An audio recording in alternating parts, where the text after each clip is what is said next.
Film शुरू होती है टीम से जो एक गेम डेवलपर है, यानी वो गेम्स बनाता है। वो अपने घर पर एक सीरियस मीटिंग कर रहा था। अचानक उसका इंटरनेट चला जाता है। जब काम नहीं होता तो उसे अपनी वाइफ के साथ गुजारे हुए अच्छे पल याद आते हैं। वो उस पुराने वक्त को भी याद करता है जब उसकी वाइफ प्रेग्नेंट और उसे हॉस्पिटल ले जाना पड़ा था, क्योंकि वो कुछ गड़बड़ की वजह से बहुत तकलीफ में। फिर अचानक टीम की वाइफ घर वापस आ गई। अब उसके अचानक आने से टीम घबरा जाता है। दोनों नीचे जाते हैं और वहां उनकी मुलाकात बिल्डिंग मैनेजर से होती है। वो कहता है कि बिल्डिंग की मरम्मत बस खत्म होने वाली है और जल्दी बिल्डिंग पर लगाए गए कवर्स भी हटा दिए जाएंगे। थोड़ी देर बाद एक हेलीकॉप्टर उनके ऊपर से गुजरता है। बिल्डिंग मैनेजर बताता है कि बंदरगाह के इलाके में बहुत ज्यादा आग लग गई है। अब दोनों वहां से आगे बढ़ गए। टीम की वाइफ उसे अपनी पुरानी कार दिखाती है जो अभी शॉप से वापस आई होती है और दोनों कार में बैठकर पिज्जा खाने लगते हैं। टीम की वाइफ कहती है कि चलो पेरिस चलते हैं, जहां हम हमेशा जाना चाहते थे। मैंने अपनी जॉब छोड़ दी है और हम दोनों को उस हादसे के बाद अपनी जिंदगी की नई शुरुआत करनी चाहिए।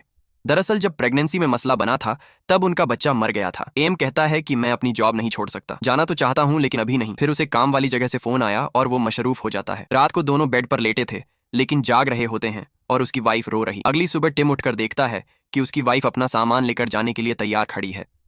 वो कहती है कि तुम कभी नहीं बदलोगी और मैं तुम्हें छोड़ रही। जब वो दरवाजा खोलती है तो देखती है कि अजीब सी ईंटों ने रास्ता बंद कर दिया है। उसे लगता है कि यह टीम ने किया है।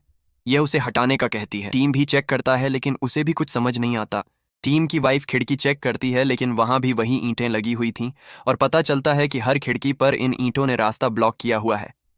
टीम की वाइफ ईंट तोड़ने की कोशिश करती है और टीम भी मदद करता है लेकिन कोई असर नहीं हुआ। फिर टीम की वाइफ कॉल करने की कोशिश करती है लेकिन सिग्नल्स नहीं मिलते। टीम वाईफाई चेक करता है लेकिन वो भी पूरी तरह डेड होती है। दोनों हर तरफ सिग्नल्स ढूंढने लगते हैं लेकिन कहीं से कोई सिग्नल नहीं मिलता। टीम देखता है कि जब फोन ईंट के पास ले जाया जाता है तो फोन में कुछ अजीब सी गड़बड़ होने लगती है। टीम की वाइफ ड्रिल मशीन निकालती है और उसकी मदद से ईंटों को तोड़ने की कोशिश करती है। टीम ने भी मदद की लेकिन अभी भी कोई फायदा नहीं हुआ, बल्कि उल्टा ईंट पर हल्की सी खरोच तक नहीं आई। वो हर जगह कोशिश करते हैं लेकिन सब जगह वही मजबूत ईंटें हैं जो इस पूरे अपार्टमेंट को ही घेरे हुए हैं।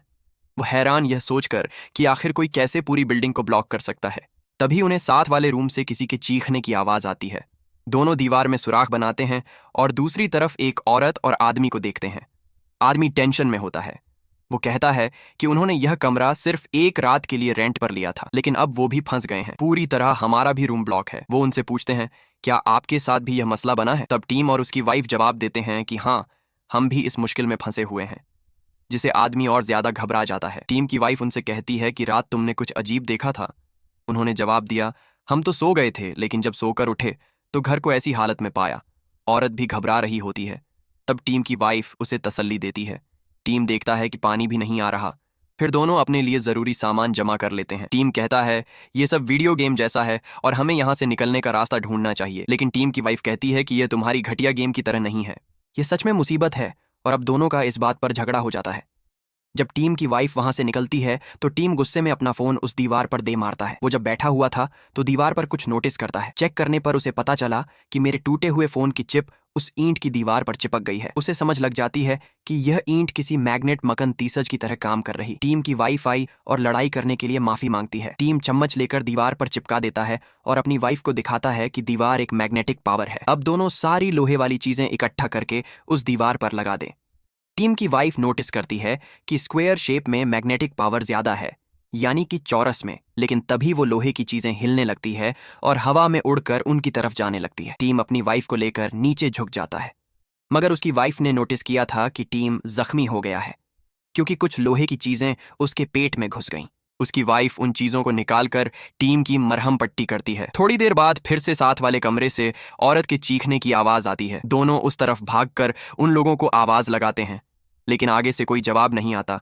इसलिए दोनों दीवार के सुराख को और बड़ा करने का फैसला करते हैं। फिर दीवार को तोड़कर उनके कमरे में जाते हैं। टीम के पास एक बेड था जबकि उसकी वाइफ के पास पेपर स्प्रे होता है। वह रूम के अंदर जाकर देखते हैं कि औरत बेड के पास गिरी हुई है। टीम की वाइफ उसे उठाती है और टिम आदमी को ढूंढता है। अचानक वो आदमी टिम पर हमला कर देता है। टिम पर कूदकर उसे जमीन पर गिरा देता है। ये देख टीम की वाइफ आकर आदमी के ऊपर पेपर स्प्रे कर देती है। टीम उसे मारने लगता है लेकिन औरत उसे बचाने के लिए सामने आ गई। कहती है कि उसने मुझे कुछ नहीं कहा, बल्कि वह खुद गिर गई थी जो वह एड तोड़ रही। शायद उन दोनों ने रात को कुछ ज्यादा ही पी ली। टीम उस आदमी के हाथों को बांध देता है जब तक उसका नशा नहीं उतर जाता। औरत उन्हें अपने बारे में बताने लगी कहती है कि हम दोनों हस्बैंड वाइफ हैं और मेरे हस्बैंड का नाम मार्विन है। टीम अपार्टमेंट चेक करता है और एक स्टोर रूम ढूंढ लेता है। वहां से एक बड़ा हथौड़ा उसे मिल गया, जिसकी मदद से टीम उस दीवार को तोड़ने की कोशिश करता है। मार्विन उठकर कहता है कि हथौड़ा टूट जाएगा लेकिन ईंट नहीं, तो यह मत करो, इसका कोई फायदा नहीं होगा। टीम उसे पूछता है कि तुमने मेरे ऊपर हमला क्यों किया था। मार्विन हैरान होता है। तब उसकी वाइफ सब कुछ बताती है और कहती है कि मार्विन को याद नहीं रहता क्योंकि वो नशा करता है। टीम की वाइफ जो एक आर्किटेक्ट होती है, वो आइडिया देती है कि हमें फ्लोर के रास्तों से होते हुए बेसमेंट में जाना चाहिए। आगे उसने बताया कि यह बिल्डिंग जंग के टाइम की है, तो जरूर वहां बॉम्ब से बचने के लिए कोई शेल्टर बनाया होगा, यानी पनाहगाह छुपने की जगह जो किसी सब सिस्टम से जुड़ी होगी, और उस रेलवे के रास्ते से हम भाग जाएंगे। इसीलिए दोनों मिलकर जमीन तोड़ना शुरू करते हैं। मार्विन कहता है कोई इनके साथ गेम खेल रहा है और शक करता है कि बिल्डिंग मैनेजर इसमें शामिल हो सकता है।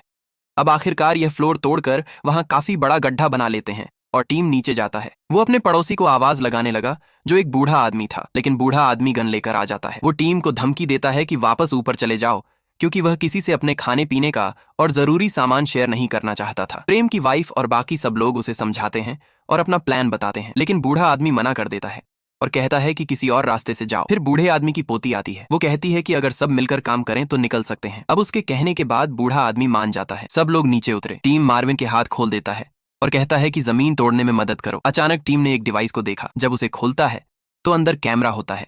वह बूढ़े आदमी से पूछता है क्या यह कैमरा उसने लगाया है।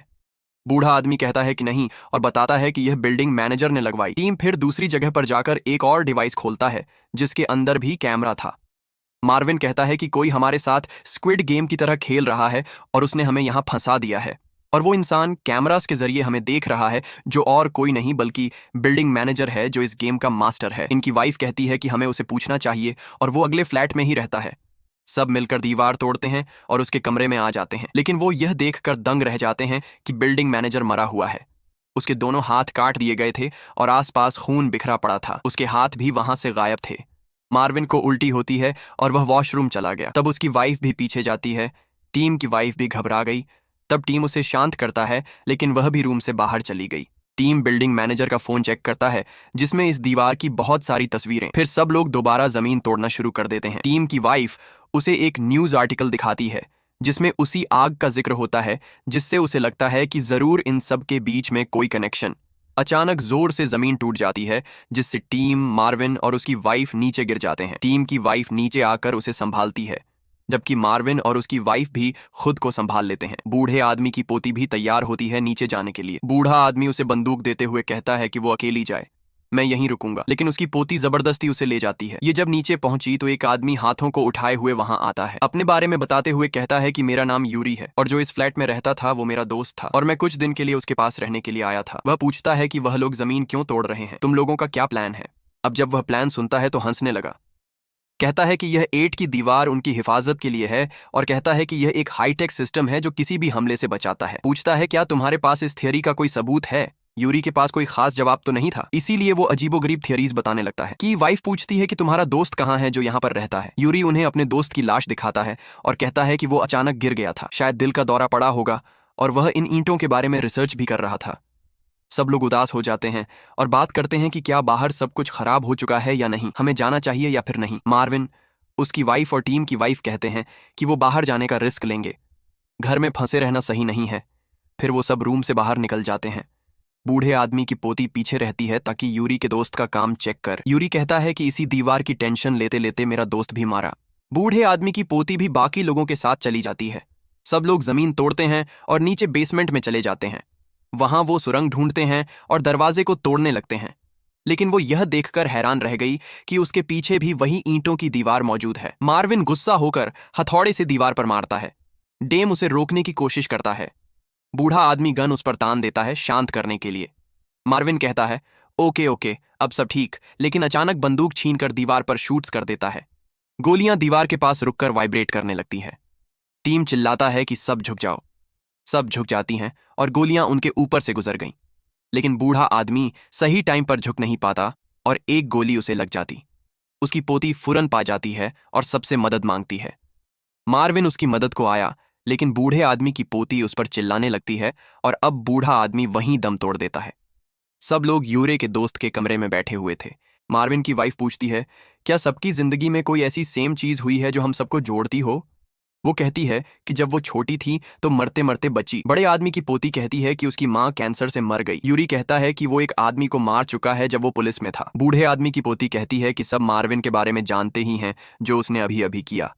मार्विन फिर माफी मांगता है बूढ़े आदमी को लेकर, लेकिन उसकी पोती फिर से उस पर चिल्लाती है। अब वह लोग टिम और उसकी वाइफ से पूछते हैं। उसकी वाइफ बोलने लगी, लेकिन टिम रोकता है। इसके बावजूद भी वह बता देती है कि हमने अपना बच्चा तब खोया है जब वह मेरे पेट में था। टीम दूसरे कमरे में चला जाता है। उसकी वाइफ भी वहां आ गई और दोनों की फिर से लड़ाई होने लगती है। उसकी वाइफ कहती है कि हमारा बच्चा मरने के बाद तुम सिर्फ काम में घुस गई और कभी मुझसे ठीक से बात नहीं की। सारी तकलीफ मुझे अकेले ही झेलना पड़ी। खुद को रिलैक्स करता है और बाकियों से कहता है कि हमें हाथ पर हाथ रख के नहीं बैठना चाहिए। बिल्डिंग मैनेजर के कमरे में कुछ सबूत ढूंढने चाहिए। बूढ़े आदमी की पोती कहती है कि यूरी के दोस्त का काम भी चेक करना चाहिए, शायद वहां हमें कुछ पता चल जाए। अब टीम मार्विन और उसकी वाइफ बिल्डिंग मैनेजर का रूम चेक करने जाते हैं, जबकि टीम की वाइफ और बूढ़े आदमी की पोती यूरी के दोस्त का काम देखने जाते हैं। लेकिन यूरी को इसमें कोई दिलचस्पी नहीं होती।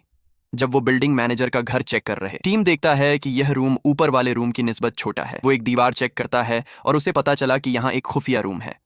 मार्विन भी एक रिमोट ढूंढ लेता है, लेकिन इस पर पासवर्ड लगा हुआ था। वो लोग रिमोट पर पाउडर फेंकते हैं और उंगलियों के निशान उन्हें मिलते हैं, जो निशान 4 नंबर्स पर थे। अब वो लोग उन्हें 4 नंबर्स का पासवर्ड बनाते हैं। मार्विन की वाइफ कहती है वो तब तक बाकी लोगों को बुला लेती है। ओवर उन दोनों को यूरी के दोस्त के रूम से उसका बिजनेस कार्ड मिलता है। कार्ड से पता चलता है कि वो नैनो टेक्नोलॉजी पर काम कर रहा था। वो एक कंपनी से जुड़ा हुआ था जो नैनो टेक्नोलॉजी और डिफेंस सिस्टम के बारे में थी, यानी किसी भी खतरे से बचने के लिए जो टेक्निक्स और टेक्नोलॉजीज इस्तेमाल होती थी उन सब के बारे में।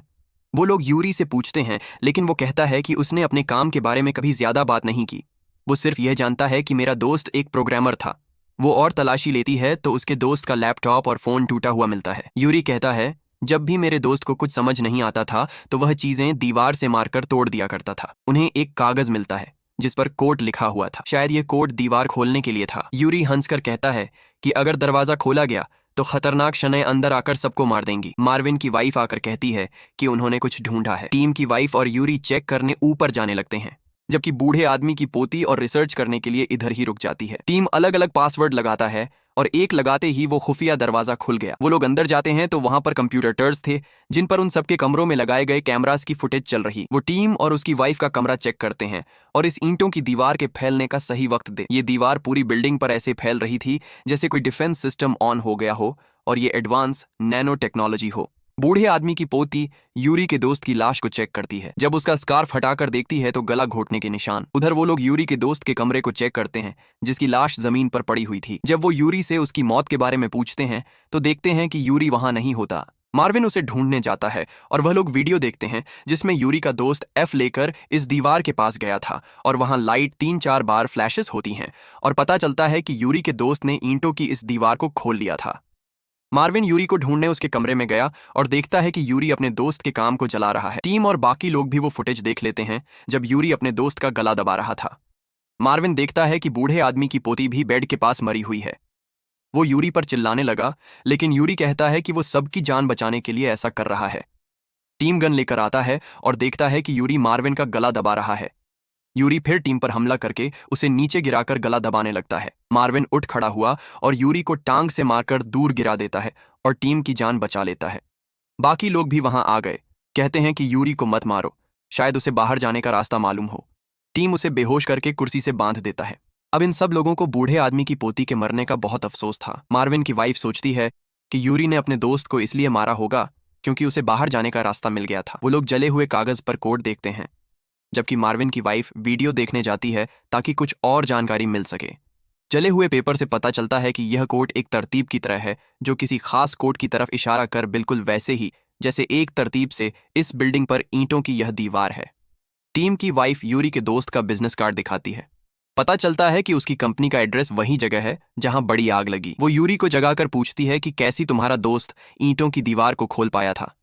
यूरी कहता है कि बाहर सब कुछ खतरनाक है और वो लोग अंदर महफूज है। टीम गोली साइड में मारकर उसे डराता है और पूछता है यह दीवार क्या उसकी कंपनी ने बनाई थी और क्यों? यूरी कहता है मैं बस इतना जानता हूं कि यह दीवार डिफेंस सिस्टम के जरिए बनाई गई है, हर तरह के हमलों से खतरों से बचने के लिए। तो इनकी वाइफ पूछती है कि अगर बाहर सब कुछ खराब है तो तुम्हारा दोस्त क्यों बाहर जाना चाहता था?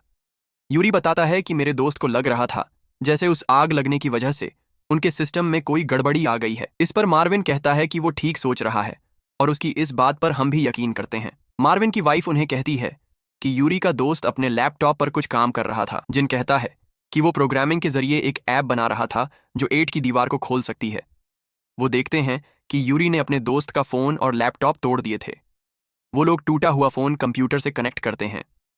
वो समझ जाते हैं कि फोन एक चाबी है और दीवार के स्केयर्स जो है वह सब लॉक्स हैं। यूरी के दोस्त ने फोन का फ्लैश इस्तेमाल किया था जो इलेक्ट्रोमैग्नेटिक लहर होती है और दरवाजा खोल दिया। टीम ऐप को ठीक करता है और यह ईंटों की दीवार के पास जाते हैं। ऐप चलाकर एक तरतीब से क्लिक करती रहती हैं जिससे फोन की फ्लैश जलने लगती है और दीवार भी बदलना शुरू हो जाती है जैसे कोई रास्ता हो। मार्विन की वाइफ दीवार के अंदर हाथ लगाती है और कहती है कि मुझे गर्मी महसूस हो रही है। फिर वो घबराते हुए कहती है कि अब मेरा हाथ बाहर नहीं आ पा रहा और कोई चीज मुझे खींच रही है। वो लोग उसे खींचते हैं लेकिन मार्विन की वाइफ दीवार के अंदर जाने लगती है। फिर दीवार बंद हो गई और मार्विन की वाइफ का सिर्फ आधा जिस्म ही उनके साथ नीचे आकर गिरता है। मार्विन उसकी मौत पर दुखी हो गया जो देख यूरी हंसने लगता है। गुस्से में मार्विन यूरी को गोली मार देता है और फिर खुद को भी शूट करके मार देता है। अब सिर्फ टीम और उसकी वाइफ बची थी जो एक जगह पर उदास होकर बैठे होते हैं। उन्हें लगता है कि सब खत्म हो गया। टीम की वाइफ कहती है कि जब उनका बच्चा चला गया था तो वो बहुत दुखी थी। मुझे तब तुम्हारी जरूरत थी लेकिन तुम मुझसे दूर। वो कहता है मैं तुम्हारा शुक्रगुजार हूं जो तुम मुझे छोड़ के नहीं गई। उसकी वाइफ कहती है क्योंकि मैं तुमसे प्यार करती हूं। दोनों फिर तय करते हैं कि वो बाहर जाने का रास्ता ढूंढेंगी। वो ऐप चलाते हैं और देखते हैं कि जब वो बटन दबाते हैं तो अलग अलग तरतीब में अलग अलग फ्लैशेस ऑन होती हैं। जैसे किसी में 6, किसी में 4, किसी में 1 तो किसी में 2। वो वीडियो देखते हैं कि यूरी के दोस्त ने कौन सा रास्ता इस्तेमाल किया था। वो नीचे जाते हैं और ऐप के जरिए दीवार खोलने की कोशिश करते हैं लेकिन यूरी जो जिंदा होता है अचानक टीम पर हमला कर देता है। फिर वो टीम की वाइफ के पीछे गया जो बेसमेंट में गिर जाती है। अब टीम उसे भी धक्का देकर बेसमेंट में गिरा दे। फिर खुद भी वहां आ गया। टीम और उसकी वाइफ भागने लगे। यूरी भी उनका पीछा करता है। अंदर आने के बाद वह दरवाजे को बंद कर देती है और यूरी बाहर ही रह जाता है लेकिन वह अभी भी दरवाजा तोड़ने की कोशिश कर रहा था। इसीलिए टीम अपनी वाइफ को फोन देते हुए कहता है कि तुम दरवाजा खोलो। उसकी वाइफ को डालकर फाइनली दरवाजा खोल लेती है लेकिन इस टाइम पर यूरी जो अंदर घुस आया था टीम पर हमला कर देता है और दोनों एक दूसरे का गला घोंटने लगते हैं। यूरी टीम को नीचे गिरा देता है और वह अपनी वाइफ को कहता है कि तुम अकेले ही यहां से चली जाओ। अब इससे पहले यूरी उस पर वार करता, पीछे से टीम की वाइफ हथौड़े से उस पर हमला कर देती है और यूरी का खेल खत्म हो जाता है। दोनों अब सुरंग के रास्ते आगे बढ़ते हैं जिसके जरिए वो बाहर आ जाते हैं। वो देखते हैं कि ईंटों की दीवारों ने पूरी ही जगह को घेर लिया है। जो देख वो काफी परेशान हो गई मगर इन्हें अपनी गाड़ी नजर आई जिसके अंदर बैठकर वो पेरिस जाने के लिए निकल पड़ते हैं। रेडियो पर खबर आती है कि सच में आग की वजह से कंपनी का एडवांस नैनोटेक सिस्टम एक्टिवेट हो गया था जिससे पूरा ही शहर इसकी लपेट में आ चुका है और अब अगर इस सबसे जान छुड़वानी थी तो उस एडवांस नैनोक सिस्टम को बंद करना पड़ेगा। और इसी के साथ ही यह फिल्म इधर ही खत्म हो जाती। पति